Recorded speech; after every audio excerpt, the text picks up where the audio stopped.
Welcome back to the Barrel Talk Podcast. We are back with another episode, and now this episode is going to be my full kind of draft review, going over some things that I liked, some things that I didn't like, some picks that I did love in the fits, and some other picks where I'm like, I wish they went in a different direction.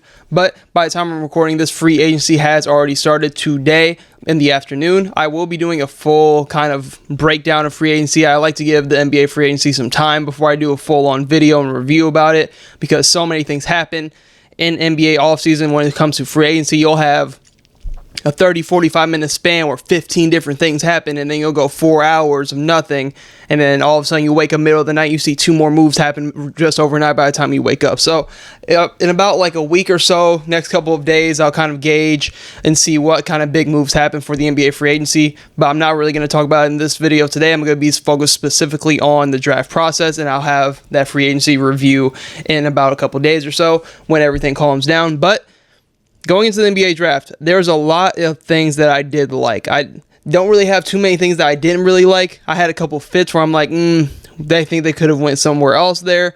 But let's start out kind of going top to bottom throughout the draft in terms of things that I liked. Obviously, Cooper Flagg with the Mavs. Don't need to talk about that home run pick. But the Spurs ending up with Dylan Harper and Carter Bryant, I think, are 2 home run picks. In terms of Dylan Harper, it gives you obviously somebody that can come off your bench and produce. I'm interested to see what they go and do with Chris Paul. I expect him to be gone now, because now you have Fox that can kind of be that veteran, that leader, but can give you more right now, obviously, than Chris Paul. And then you already going to Stephon Castle has your 2. Maybe you can mess around with some lineups and have all 3 of them on the court together, because Stephon Castle is a bigger guard that can really defend. So looking at that, I really do like the fit with Dylan Harper. You just got to take best player available there. If you're the Spurs, you can't think about fit really, especially when there's somebody of Dylan Harper's caliber on the board that maybe sometime down the line in the future, when you do have to play Wemby, can kind of get you out of the De'Aaron Fox situation, and you can move off of him, because now he has emerged as somebody that can be the successor to De'Aaron Fox. But he's in a really good fit in San Antonio. They have always been really good at developing talent, and now he can kind of go into the league as a point guard, be able to play behind somebody like De'Aaron Fox and Stephon Castle, and now have this pressure of being a lead guard in the NBA off day one. So I really like that fit. And then Carter Bryant is a perfect fitting piece on this team. Obviously, we've talked about his counting stat numbers in Arizona, but his fit on this team and being able to like play like that Keldon Johnson kind of role, but be a better 3-point shooter out the gate. He has the athleticism to play really well off ball. You're putting him next to a really good playmaker in De'Aaron Fox, and off the bench as well with Dylan Harper. And with the gravity that Wemby can provide him, he can be an easy 15-point per game scorer just off back cuts and open threes alone. And I really like that fit for both of those guys. I think if anybody won this draft and you had to really rank them, I really, really like the Spurs getting Dylan Harper and Carter Bryant in this year's draft. Going on to the next thing, BJ Edgecombe, really, really like his fit and with the 76ers. I know it's kind of interesting because what are they going to do with Quentin Grimes? They already have Jared McCain, Tyrese Maxey, but his defense on ball is going to get him on the court. And it's going to be interesting to see, because I think he has the size and physicality to play the 3. I'm interested to see how his offensive game comes along. But very good pick. I think for what they want to do right now in this instant, I think BJ Edgecombe gives them more than somebody like an Ace Bailey who fell, which we'll get to. Hornets, really like what the Hornets did, getting Concacaf, a really good connecting piece with LaMelo Ball, Brandon Miller, somebody who's going to make really, really good plays and can space the floor. But I think them getting Con and Liam McNeely and getting Ryan Kalkbrenner in the second round, I really like all of those fits. Liam McNeely and Concacaf for their spacing abilities, 2 very, very smart players, pairing them up with maybe some of the athleticism that they lack with an athletic LaMelo Ball and Brandon Miller, and now Mark Williams is off this team, but you have somebody in Ryan Kalkbrenner who is more NBA ready than a lot of the centers they could have went in this year's draft. So I like the shooting and spacing that Charlotte did and get in this year's draft. And I also like kind of touching it on free agency, and then they go out and trade for Colin Sexton. So I really like what the Hornets are doing this offseason so far. Now,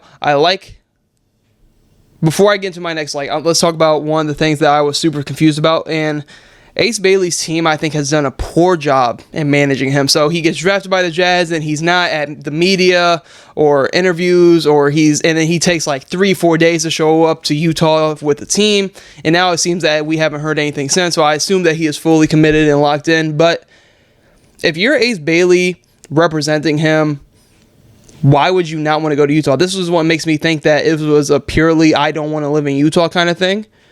Because when you're looking at everything I just said about Dylan Harper, I could compare that straight to Ace Bailey as well. He would have went to a position in this Philadelphia at number 3 to where he didn't have to be the main guy and he can kind of ease his way. Because if you're going to Philadelphia, I thought for Ace Bailey, it was just a waiting game. Eventually, Joel Embiid's going to be out of there. Eventually, Paul George is going to be out there later down the line. And now you're surrounded with Tyrese Maxey, Jared McCain. But Ace Bailey didn't want to go to Philadelphia for some reason because he wanted to be, quote-unquote, the guy and get a ton of shots up. Now, he didn't even want to go to the Jazz when the Jazz picked him at 5, which is something I really like them doing, is being like, hey, this isn't NIL, this isn't college to where you're just picking your destination, or this isn't free agencies where you can just all of a sudden pick, we're going to draft you. And it's so crazy to me that he was kind of up and down on going to Utah because Utah's giving you everything that you would want.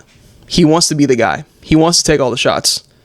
I think Utah is the best place and best fitting piece for Ace Bailey.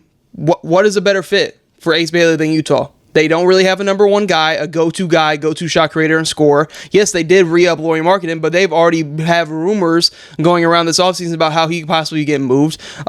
So you're stepping into a position. Now they don't have Colin Sexton or Jordan Clarkson after free agency has started, but they have a good point guard in Isaiah Collier. Who knows how long he's going to be the point guard there. But Ace Bailey, why wouldn't you want to go to a place like Utah? This is the perfect asking place to go for somebody of your mindset that wants to be the guy out of the gate, which in my opinion, I don't think he's ready to be the guy out of the gate.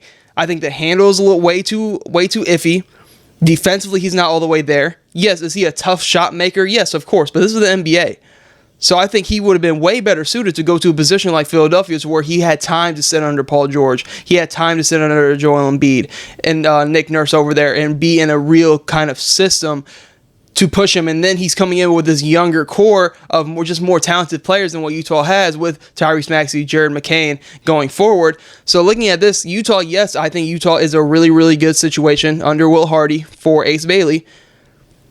But they have misrepresented him, and I think now his whole, depending on how his career goes, this is going to be the moment where you're like, oh, I understand why he ended up this way or why he was unhappy and stuff like that. But him trying to pick, where did he want to go, right? You want to go to the Pelicans with all those wings over there? He's not playing. He's not getting the touches he really would want with the Pelicans. They have Trey Murphy, Herb Jones, and Zion over there. And they got Jordan Hawkins off the bench, who is just better right now than Ace Bailey. So, he's not going to play over there. Washington would have been a good fit, I guess, but, they already have Alex R. They're kind of already jam-packed over there because they might want to be just a little bit better because you already have Chris Middleton, Marcus Smart, CJ McCollum now. So, I don't really like that fit. Nets would have been cool, but it's just I don't even really love what the Nets did. So, it would have been the Nets, I guess, be the spot.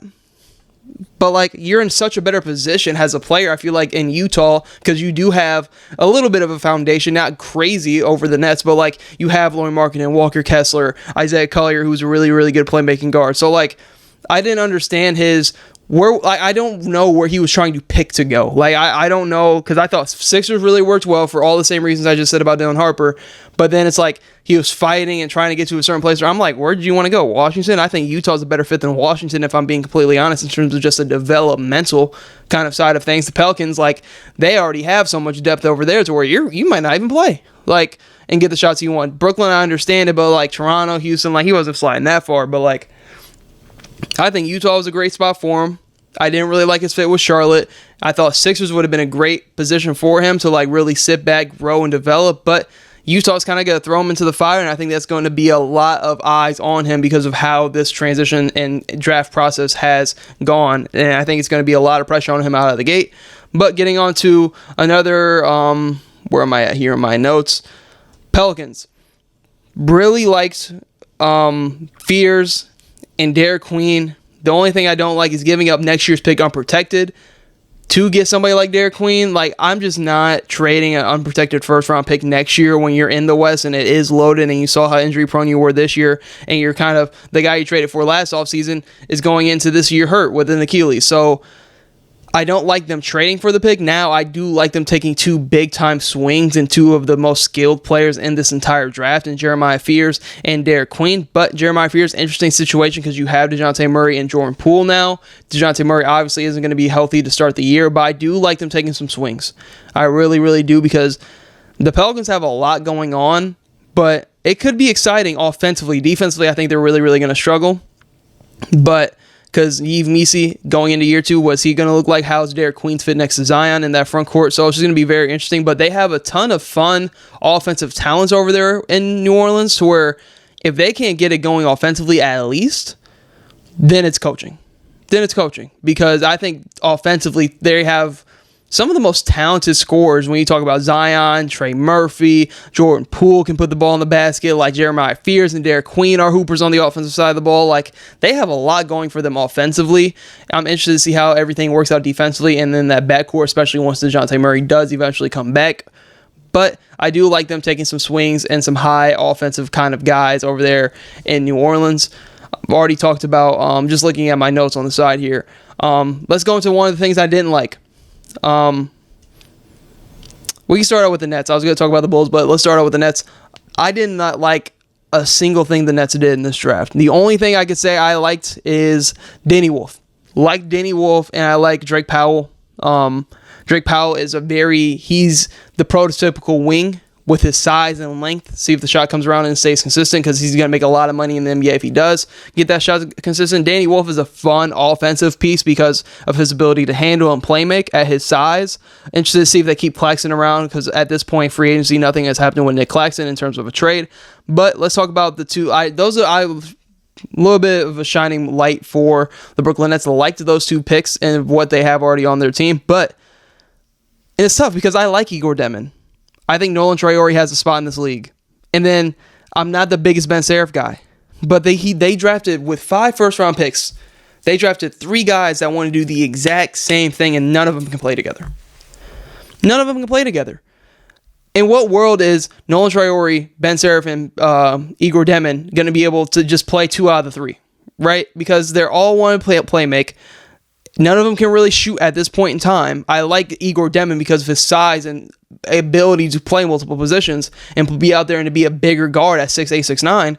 But it's like Ben Serif and Nolan Traore do the same thing and want to do the same thing. But then you draft Igor Demon in the lottery, which I feel like it was a little bit high.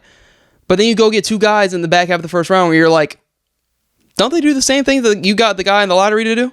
So it's like, why would you even go down that route of getting 3 guys that want to do the same thing and 3 guys that can't shoot the ball right now? And you can't even play 2 of the 3 together because they can't shoot the ball. And they all want to play make. If anything, I like Igor Demon, and I like his fit there in Brooklyn, being a guy with his size and his playmaking ability. But then I don't like the Nolan Traore pick. Like, you could have went, instead of Nolan Traore, you could have got Igor Demon in your lottery at your first pick. Then at 19, you could have went Will Riley, who ended up going to the Wizards. You could have went Will Riley, paired him up with some shooting and some length and some more size than Will Riley, somebody that can be a good 3-level scorer in this league. And instead of the Ben Serif pick that you went in back-to-back at 26, 27, I still like the Danny Wolf pick, but I even like the Hugo Gonzalez pick more. If you want to just go more upside, I like the Hugo Gonzalez pick more, because if you're going to get a playmaker like Igor Demon in the lottery, you get some shooting in Will Riley, middle of the first round, and then you pack it up with Danny Wolf, Drake Powell as well, which I really like. I like them staying there. But then it's like Ben Serif, I like Hugo Gonzalez because if anything, Hugo Gonzalez is really good without the ball in his hands. He can just play winning basketball, and somebody that can be off the ball that doesn't need the ball. Like, you don't know what you're doing with Cam Thomas yet. He needs the ball in his hands to be effective. Ben Serif is going to need the ball in his hands to be effective right away because he can't really shoot in space like that off rip. So it's like they could have just went a couple of different directions. I think it would have been better fitting. But going 3 guards when you have 5 picks in the first round, I just think it's just bad management, in my opinion. Now, you got 3 of them. Could one work out? Sure. And I think the best one that has the best chance of working out is Igor Demon because of his size and because he's not somebody that you're going to be able to pick on defensively. But it's just like, there's just so many better routes they could have went. Like the Nolan Traore pick, man.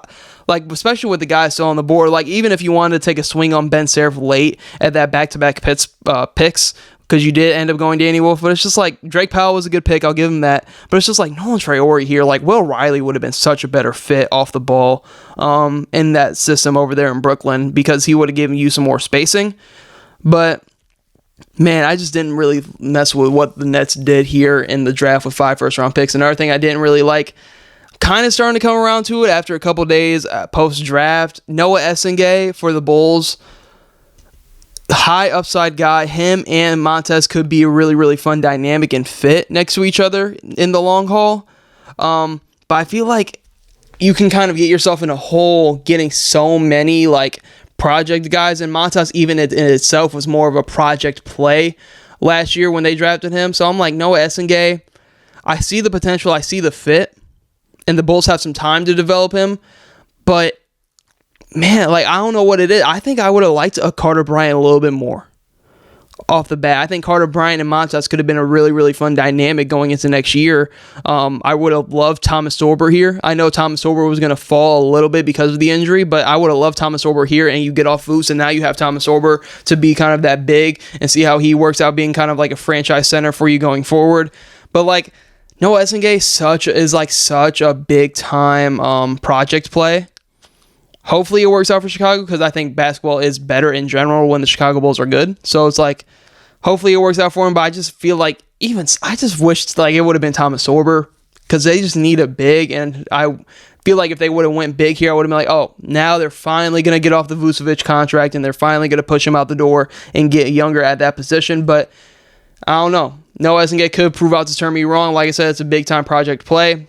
Can't be crazy mad at it, but I just feel like Thomas Sorber would have been a really, really good fitting piece there for what he can provide for them. Another thing I didn't like, now that we're still talking about the lottery, Kyle Murray Boyles. Interesting fit with Toronto because they could have, they just already have so many guys of his kind of caliber. Like, how is him and Scotty Barnes fit going to work out well? Because unless Scotty Barnes comes in the next year shooting high 30s from 3, it's like that spacing in Toronto could get a little questionable with already having Brandon Ingram, who doesn't shoot the 3 ball the best, already having Scotty Barnes, who kind of doesn't shoot the 3 ball the best. RJ Barrett seems to be on the move. And then you bring in Kyle Murray Boyles, who, yes, defensively is probably right there with Cooper Flagg in terms of just defense right away in this year's draft. But he doesn't shoot the ball the greatest on this team, and he could easily be a nice bench piece for them, but it's just like the fit, I was like, interesting, because of what they already have going on there in Toronto. Not so much Kyle Murray Boyles as a player, because I really like him as a player and has the talent right away to help a team like Toronto, who is looking to turn the corner and be a little bit better next year for sure, and at least try to compete and not try to really tank. But I feel like interesting pick. I feel like if you were Toronto, you wanted to go this route of competing, I would have really liked Cedric Howard, just because I think right away he's going to be a better shooter, and he's an older, just fits kind of that older player mold and kind of can do a little bit of everything for you, and they don't really have a player of Cedric Howard like off that bench. I think it could have been a really interesting move, and if they would have went his route and then they would have like moved RJ Barrett, I feel like he would have fit in right away in Toronto. Even somebody like Carter Bryant, I think, can give you some of the defense of Kyle Murray Boyles, but more on offense and being more of a spacer and a shooter, I really, really liked. Even Molly Watch would have been interesting. He had the Masai Ujiri ties, and then a day after the draft, Masai Ujiri gets fired. So, like, it's just like, it's the craziest thing of how timing works in the NBA. Even somebody, like I said, Thomas Sorber, I feel like should be in the route, even though it's not that many picks after Kamal Mali Watch. But Thomas Sorber is somebody I'm really, really high on going into this draft. And I think he's going to have a real impact one day on OKC once they move off of like iHeart down the line. I think he's going to be in a really good spot. But I think Kyle Murray Boyles, they could have just went a different direction in terms of what they already have fit-wise on this roster. I know sometimes in the draft you just got to go talent and best player available. And I can see an argument for him being the best player available even on this position where he got drafted. But very interesting, very interesting. And in my opinion, I would have liked to see the Pelicans, even though I said I like the Pelicans getting Jeremiah Fears, but in terms of like what I'm thinking in terms of team fit, if Kyle Murray Boyles would have went to the Pelicans to help them defensively, and then Jeremiah Fears would have went to the Raptors, because if you're Jeremiah Fears, they already just traded for Jordan Poole. He could obviously get rerouted here soon, but you never know. And I think for the fit-wise, I feel like if you would have swapped them, it wouldn't have been a bad fit for either side. Going on to some things that I still like, kind of just going through this first round. Obviously, don't really need to talk too much more about Thomas Sorber. I've already talked about him enough. Really like his fit with the Thunder there. Hansen Yang. Really, really like him going to the Blazers. Fun add in that center room, because now, in terms of what we're at now, DeAndre Ayton has been bought out. So Hansen Yang, he's a little bit of a project play, but he's going to be a fun player over there in Portland in that kind of center room. And he does give them more, I think, offensively than somebody like a Donovan Clean. So they could work. I can see a world where it works out there for him in Portland.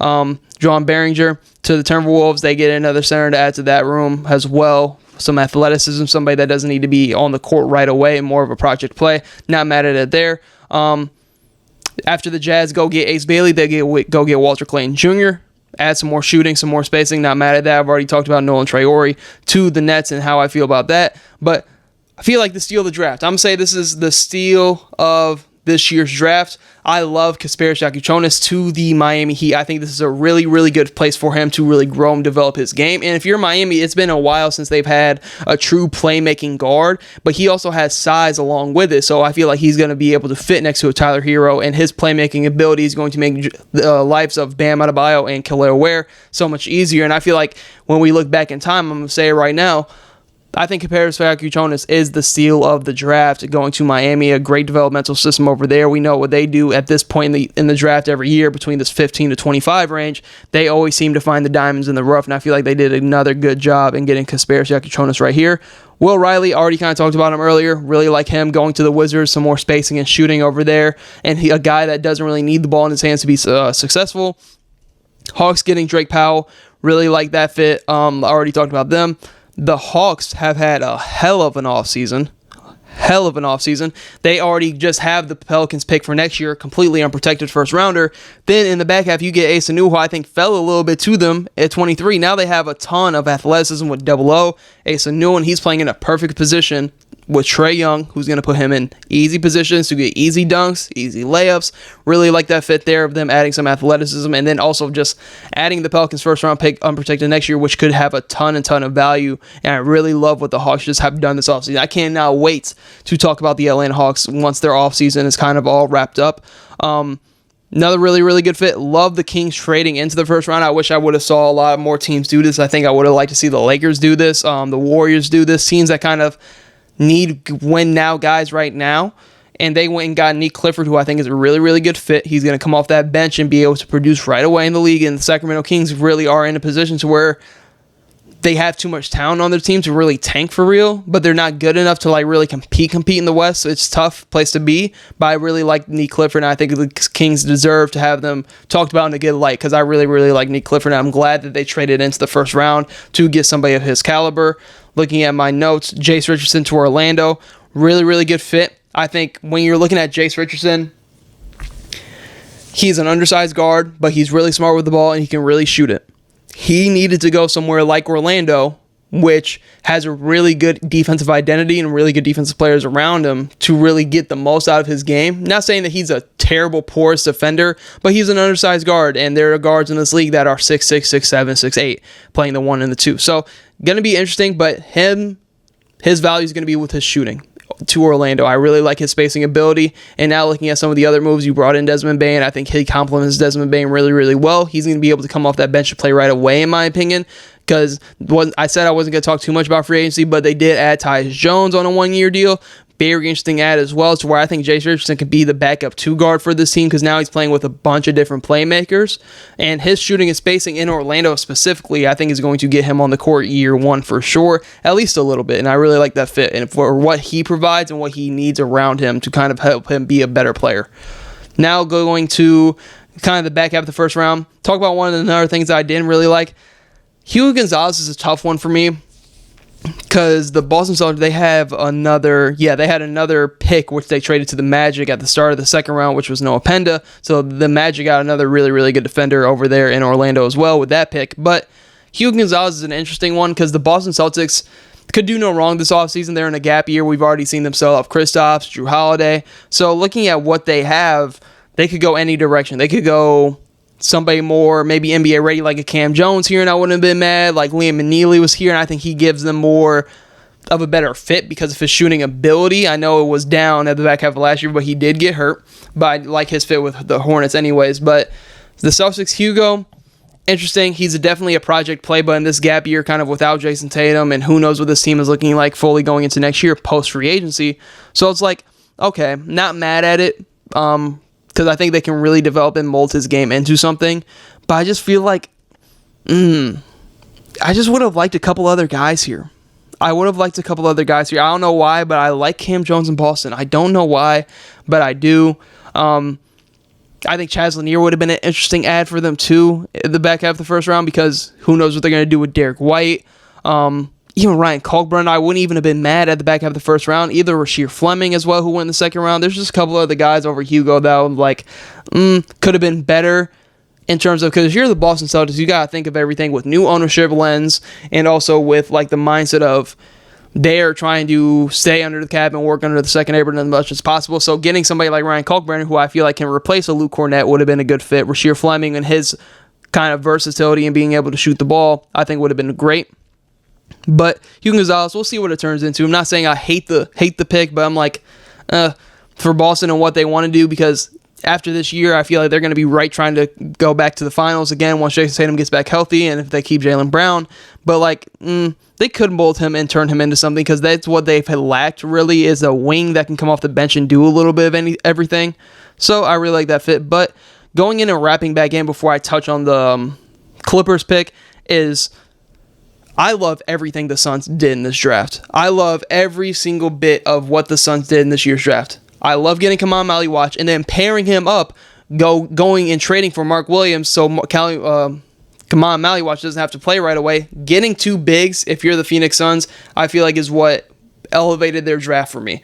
Because when you're looking at the Suns, they needed rim protection. They needed somebody that can deter people away from the basket. And getting Mark Williams in a trade and Kamal Maliwatch on the same night within the same couple minutes, I think is a very, very big way for the Suns to really turn the corner and shift their direction and really addressing the center position in a big-time way. Who knows what they're going to do with Nick Richards going forward. But getting Kamal Maliwatch is a big-time add for the Suns, and I really, really like his pairing with Mark Williams. So all the pressure's not on Kamal day one. You have Mark Williams, somebody who, when is healthy, can be a really, really good center in this league. And now you have Kaman developing under him. You still have Nick Richards on the roster. Really like what they have done in this year's draft. And then getting into the second round of what they also added, Rasheer Fleming, which was the Minnesota Timberwolves first round pick at 31. He's going to Phoenix, which I really like him. His versatility, his ability to space, his shooting ability is going to make him a very good rotational piece.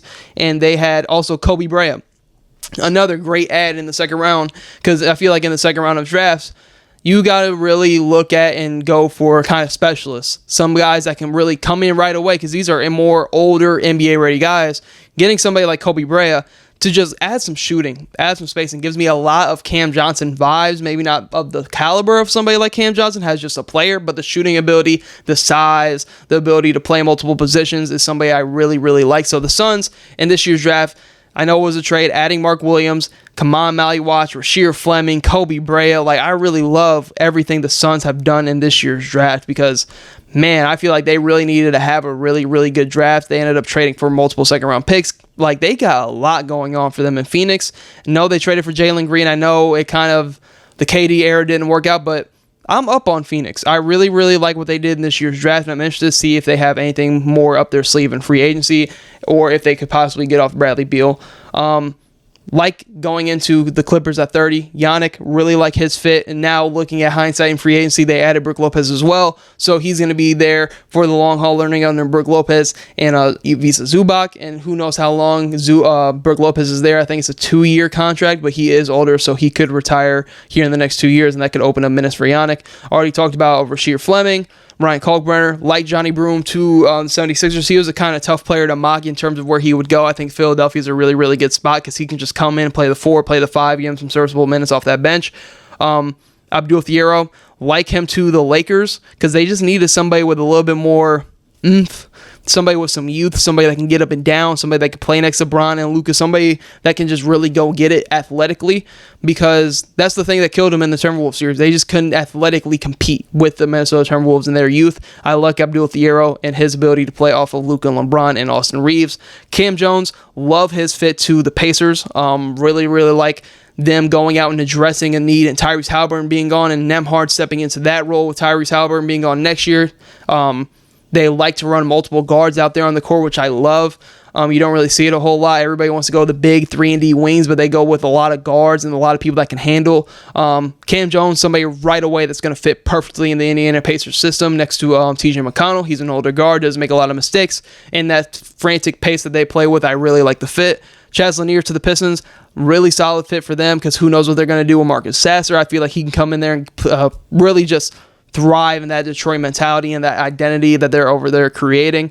Maxime Renaud going to the Sacramento Kings, perfect backup big ad, somebody that can space the floor more than Sabonis, but I think a perfect counterpart to Sabonis and what he can bring for you on that side of the ball. Talking about just a couple other things to wrap it up. Like I've already talked about Thiero, the Cam Jones pick. I like Giannis to the Clippers. But there's a couple things where I wish the Lakers would have added a big, for sure. Me being a Warriors fan, I wish we would have possibly traded up into the back half of the first round. Maybe trying to get in contact with the Nets in some sort of Jonathan Kuminga sign and trade. Who knows? Because I feel like they could have really valued somebody in that back half of the first round. Maybe even somebody like Danny Wolf, somebody who can kind of do the dribble handoff and play make from the big spot. I feel like would have been fun for that Warriors offense. But I know the Lakers tried to trade up to get Ryan Cockburn. I know that was a big rumor that was going around on draft night while it was live, and the Hornets swooped in, got Ryan Cockburn, so it was a tough position because the Lakers ended up getting 36 from the Nets, which was just a pick after the Lakers, and they got Abdul Thiero, which I still like that pick. I'm glad that they were able to pivot. Even Maxime would have been an interesting ad for them because of his spacing and just offensive ability. I know they want more of like a rim protector lob threat, but Maxime would have been a nice, interesting ad for them, which I feel like they could have went that route, but I'm glad they went Abdul Thiero. That's still a good pick. But a lot I did like about this year's NBA draft, a lot of things that I think made sense. There were some couple things like the Nets where I'm like, the Conor Murray Bulls pick fit with the Toronto Raptors. I was like, I think Boston could have went a different route as well. Noah Essengay, we'll see how that turns out in Chicago. I really liked Carter Bryant there or Derek Queen, but a lot of things that I did like in this year's draft, and this is going to be my entire draft review. I will be back with a full free agency review in a couple of days once everything quiets down, once we see a lot more things and everything happen in free agency with how quick everything happens in the NBA. But thank you guys for going into the Barrel Talk podcast. Hope you tune in to future episodes.